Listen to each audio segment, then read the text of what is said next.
Civilians play a large role in the care of soldiers after Civil War battles. And for example, the Climaxed women who lived in the town of Newmarket in a house that was built on the site of the one in the photograph, but the original house from the 1864 period is no longer standing. It's another building on its site now. So the Climaxed women opened their home to help care for the wounded from the Battle of Newmarket. And Lydie Climaxed was a woman in her early 20s, and she's particularly remembered for helping to take care of some of the wounded cadets from the Battle of Newmarket. One of the cadets who found refuge in her home was Thomas Garland Jefferson, the same one who had stopped to take care of Darden and apply a tourniquet in the Bushong farm. So Cadet Jefferson is well taken care of by his cadet comrades, by surgeons, and also by the Climaxed women. But his wound is mortal, and he died on the 18th of May, according to one of his comrades. The Climaxeds weren't the only ones recorded taking care of wounded at the Battle of Newmarket. There's some photographs added to the screen. One is a sketch of Thomas Garland Jefferson by one of his comrades, Moses Ezekiel, and the other is a portrait of Lydie Climaxed. My apologies, I should have added those earlier.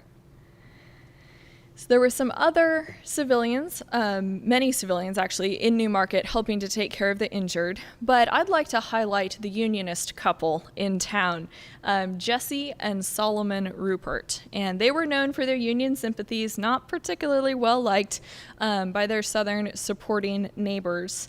The Ruperts realized that many Union soldiers had been left behind as the Union Army retreats in defeat from the Battle of Newmarket, and they go out with a wagon and start bringing in Union wounded. They're placing them in a church, in their own home, and the school that they operated, and looking for places to shelter these guys to get them out of the storm.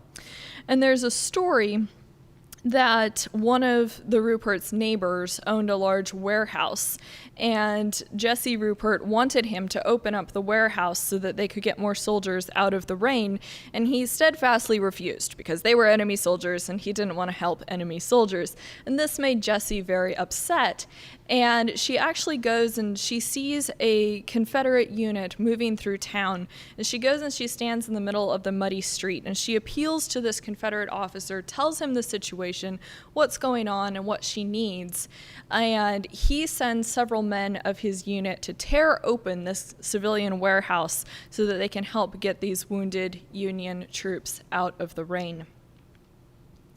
So some of the things that we can observe looking at these instances from the Battle of Newmarket is that battlefield first aid was often administered by comrades during the battle itself.